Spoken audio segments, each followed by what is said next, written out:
Përshëndetje të nderuar zonja dhe zotrinj. Ja ku po ritakohemi ditën e sotme me rrëfimin e radhës. Në studion time kam mbritur një rrëfim shumë i ndjerë, por njëkohësisht edhe tepër i trisht. Janë fjalët e një gruaje.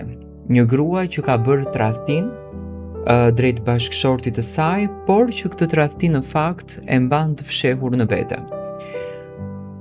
Ajo nga rrëfimi që unë lexova dhe nga biseda që bëra nuk ndjehet e thyer, nuk ndjehet e lënduar, bashkëshorti i saj nuk e din që kjo e ka tradhtuar, por ajo e ndau historinë që të merr mendimin tuaj. Unë dua që të dëgjoni këtë rrëfim. Është një rrëfim shumë i guximshëm në fakt për ta bërë, sepse rrëfime të këtilla zakonisht i tretën në dheu, por gruaja në fjalë ka dashur që ta bëj këtë rrëfimin dhe në këtë rast të merr edhe mendimin tuaj. Po shkruaj këtë rrëfim sepse kam mbajtur brenda me vite një bar që nuk po më lejon të marr frymë. Lirshëm. Nuk po shkruaj për të marrë mbështetje dhe as për të kërkuar falje. Po e shkruaj sepse dua ta them të vërtetën time pa frikë dhe pa filtra. E di që shumë njerëz do të më gjykojnë, por kjo është jeta ime dhe këto në fakt janë zgjedhjet e mia. Jam e martuar prej shumë vitesh. Martesa ime nuk ka qenë kurrë e dhunshme, nuk ka pasur britma, as fyerje, as goditje. Po ka pasur diçka që më ka shkatëruar më shumë se çdo dhunë. Ka patur ftohtësi, indiferencë dhe mungesë totale për mbushje si një grua. Prej kohësh, burri im ka pushuar së më parë si një femër. Për të, unë jam bërë pjesë e mobiljeve të shtëpisë, diçka në fakt që ekziston, por në asnjë mënyrë nuk ndjehet. Në fillim nuk ishte kështu. Në vitet e para kishte afërsim, kishte dëshirë, kishte dhe interes. Por me kalimin e kohës gjithçka u shua. Ai u zhyt në punë, në hallet e tij, në botën e tij. Unë mbeta më njanë. Netët tona u kthye në heshtje. Përqafimet u bën shumë të rralla dhe marrëdhëniet intime pothuajse u zhdukën krejt. Dhe në këtë mes, kur ndodhte apo kur isha pa ndjenjë, pa kontakt emocional, thjesht bëhej një detyrim. Kam folur shumë herë.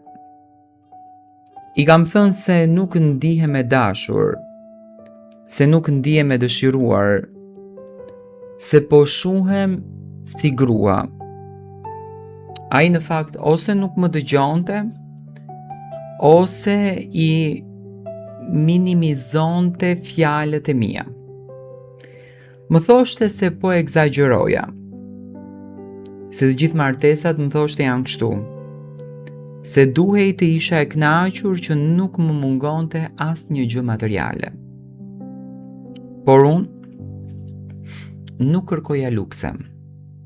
Kërkoja ndjesi, kërkoja afërsi, kërkoja dhe vëmendje. Me kalimin e viteve fillova të humb vetbesimin. Fillova të pyes veten nëse problemi isha unë, nëse nuk isha më tërheqëse, nëse trupi im nuk vlente më, nëse fenimiteti im kishte vdekur. Këto pyetje më vrisnin çdo ditë. Në shtëpi isha grua e heshtur, e mbyllur dhe në fakt një grua realisht tepër e dorëzuar në shtëpinë time. Në punë gjithçka ishte ndryshe, tepër ndryshe. Aty ndjesha e respektuar, e dëgjuar dhe shumë e vlerësuar. Dhe aty ishte ai kolegu im. Nuk ishte as plan dhe as qëllim, thot. Në fillim ishte thjesht një bisedë më e gjatë, një interes i sinqert për mendimin tim. Ai më pyeste se si ndjesha, më dëgjonte pa me më ndërprer, më shikonte në sy, me këto gjëra që duken të vogla për dikë, por për mua në fakt ishin gjithçka. Fillova të pres momentet kur do ta shihja në punë. Fillova të kujdesem në fakt për kolegun tim pafund. Edhe për veten time më shumë. Jo për të që të duke me bukur, por në fakt sepse ndjesha femër, ndjesha e gjallë. E dija që po afrohesha në një vit të rrezikshme, por nuk kisha forcën që në fakt ta ndaloja. Brenda meje ishte krijuar një zbrastir që kërkonte të mbushej. Tradhtia nuk ndodhi në një moment të vetëm, ishte një proces i ngadalt. Fillimisht fjalë, pastaj mesazhe, pastaj takime të shkurtra. Çdo hap ishte i menduar i vetëdijshëm. Nuk isha e pavetëdijshme, por isha e lodhur nga vetmia brenda martesës sime. Kur ndodhi marrëdhënia intime, ndjeva një përzierje emocionesh. Kishte frikë, kishte faj, por mbi të gjitha kishte lehtësim. Ndjeva se ekzistoja, ndjeva se trupi im kishte ende vlerë. Nuk ishte dashuri, ishte një nevojë fort për të ndjerë dëshiruar. Burri im ende nuk e di, jeton jetën e tij i qetë, i sigurt, dhe kjo më vë përballë një realiteti të hidhur. Ai nuk e ka ndjerë kur mungesën time, as para dhe as pas tradhtisë. Kjo më dhëm më shumë se çdo gjë tjetër, thot. Shumë do të më thonë se duhej të isha larguar, të kisha kërkuar divorcin. Jo, ta tradhtoja. Por largimi nuk është gjithmonë i thjeshtë. Ka frikë, ka pasiguri, ka varësi emocionale dhe ekonomike. Ka edhe shpresë të reme se gjërat mund të ndryshojnë. Dhe mbi të gjitha, ka frikën edhe nga gjykimi i shoqërisë. Nuk jam krenare për tradhtinë time, jo. Por as nuk jam penduar në mënyrën që të tjerët presin, sepse ajo tradhti më tregoi të vërtetën time. Më tregoi se nuk isha e vdekur si grua. Më tregoi se mungesa që ndjeja nuk ishte trillim. Sot jetoj me dy realitete, me një shtëpi ku jam bashkëshorte pa ndjenja dhe me një brenda vetes ku jam një grua që kërkon jetë. Kjo ndarje më lodh çdo ditë. Ndonjëherë pyes veten nëse kam bërë dëm, ndonjëherë mendoj se dëmi ishte shumë më herët, kur pushova se qenuri e rëndësishme për burrin tim.